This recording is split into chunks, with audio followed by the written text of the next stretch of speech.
interrupting a class. It's been like this national story, and I just barge into a class and interrupt it. I got invited to speak in a class, and as I was there, saw some guys that weren't sitting in the front row, so I want to clear that up because someone writes the story wrong, and then all of a sudden, everybody repeats the wrong story nationally. So I just want to make sure we're clear on that. Question. So it was just a walk. What's that? So you just walked in. Was it? What were you supposed to go to speak about? I'm just curious. It was Social 119. Yeah. So it was as you know what that class is about. It's about all different types of racial issues, religious differences in our country and things like that. So it was something relating sports and some of the issues that we have in our country and how you can relate some of those things. So I got invited. I actually spoke in that I think either 2 years ago or something like that. So it's the second time I've actually spoken in class. Coach, who's standing out in the competition? Who's you're likely to see? In the guard competition? Or just at guard? Yeah, I would say the guys are pretty much doing a good job. I think Miranda's probably standing out, and that's basically because we just didn't know what to expect. The other guys are doing a really good job. Miranda's just standing out because you just never know what to expect with a guy that's supposed to still be in high school. So he's done a nice job, and the other guys are doing a good job as well. In your time, and in retrospect, how key was it that Trace and Grant followed you here after their commitment to the previous institution? I think if you look at that first class, we were fortunate that first class, could have been a real problem based on the timing of when we got the job. So the guys that were already committed and we were able to keep committed, and then the guys that we were able to bring in, we've gotten a lot of production out of that first class. When you get the job, whatever it was, January 17th or January 11th or whatever it was, not a whole lot of time for signing day. So yeah, it was fortunate. And for us, obviously, we wanted to, rather than starting from scratch, be able to get involved with guys that we already have relationships with. I think Christian Campbell and Torrance Brown are two examples of that as well. Guys that we had recruited and known for a long time. And that's kind of a unique story. I think most of you guys know it. But we called them 11 o'clock before signing day and offered them scholarships, and they committed without ever seeing the class. They came on their official visits for the spring game after they were already committed. So yeah, I think that class in general, obviously Grant and Trace are two really good examples. That class in general has been significant for us the last 3 years and going into year 4. James, how are you able to gauge progress in the spring?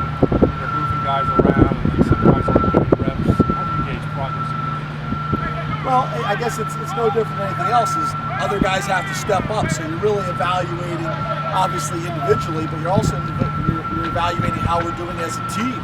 And when somebody can't practice for whatever reason it may be, then the next guy goes in. Are you able to stop people on defense with substitutions in? Are you able to move the ball on offense? So I think overall it's been good. We have more depth than we've had in the past. I also had a lot of conversations about, that's why the early enrollees are so important. I mean, you see some of the programs across the country, they're getting 12 to 15 guys at mid-semester. I mean, you think about how much, Lamont right now, how much good work he's getting, Miranda, how much good work that those guys are getting, and even the other guys as well. They're just two guys that are really taking advantage of this time right now. So that's something we just kind of talked about kind of moving forward. That'd be something that'd be really helpful, make spring practice that much more competitive. But no, I think it's been good. The defense is really way ahead. We did some really good off-season studies, and I think we got a few nice little new wrinkles in there.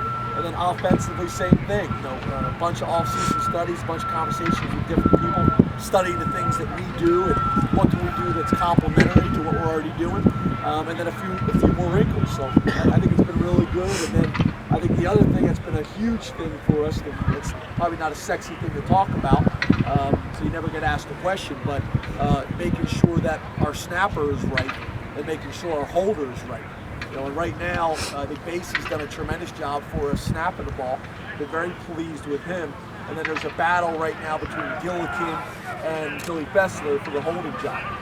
I think we all know that our kicker can knock the ball through the uprights, but I think people underappreciate the importance of the consistency of the snapper and the holder.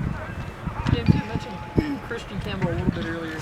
What do you want to see him do to maybe take that next step? And I believe is he one of your top like athlete guys when you do testing and stuff like that? I think he's number 2. Yeah, I mean, he's a guy that you recruit every year in terms of his length and athleticism and playmaking ability.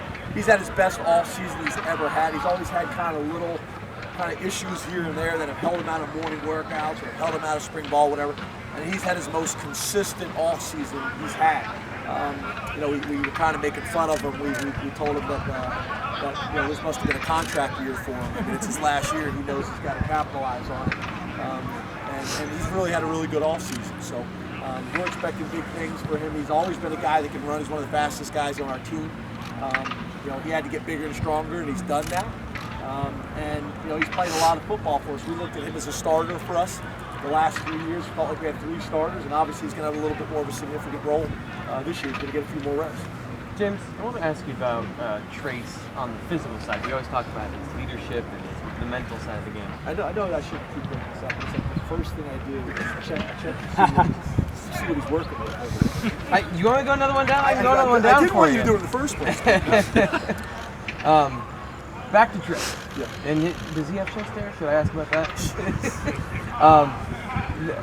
We talked about Jake Zembeck. You got me all messed up here. We talked about Jake Zembeck last week, I think it was, physically, throwing the ball with your legs and stuff like that. Where is Trace along his physical development? Is there anywhere else for him to go? Where is he on that side?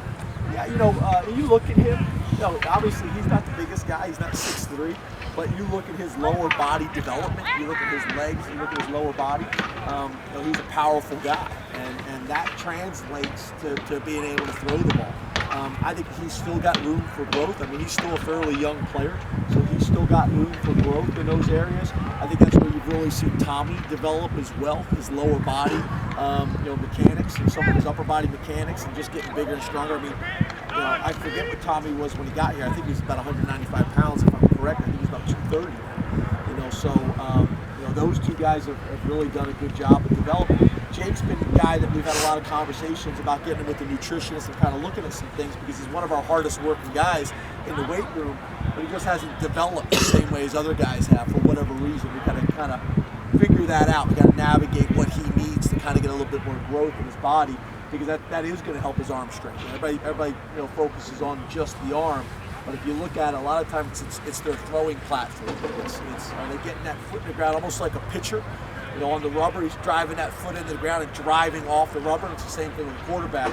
And the more powerful you are in your lower body, the more force you're going to be able to create. So that's an area I think he can really improve. Is there anything different in his demeanor this spring compared to last spring when he was fighting, for the job and nobody knew who the number one quarterback was going to be? You talking about Jake Zembeck? Trace. It's funny because I think I've said this to you guys before. I mean, I thought through the recruiting process that Trace was quiet and that would change over time, that once he got to know us a little bit better, that he would open up. But I talked to his mom, I'm pretty close to his mom and dad, and that's who he is. That's kind of who he is. When he speaks, people listen. He's not afraid to speak up. He's not afraid to talk. He's very close with his teammates. But I see him probably a little bit more, a little bit more in terms of holding teammates accountable and getting guys going and things like that. But I wouldn't describe him as a rah-rah guy. That's not kind of who he's ever going to be, I don't think.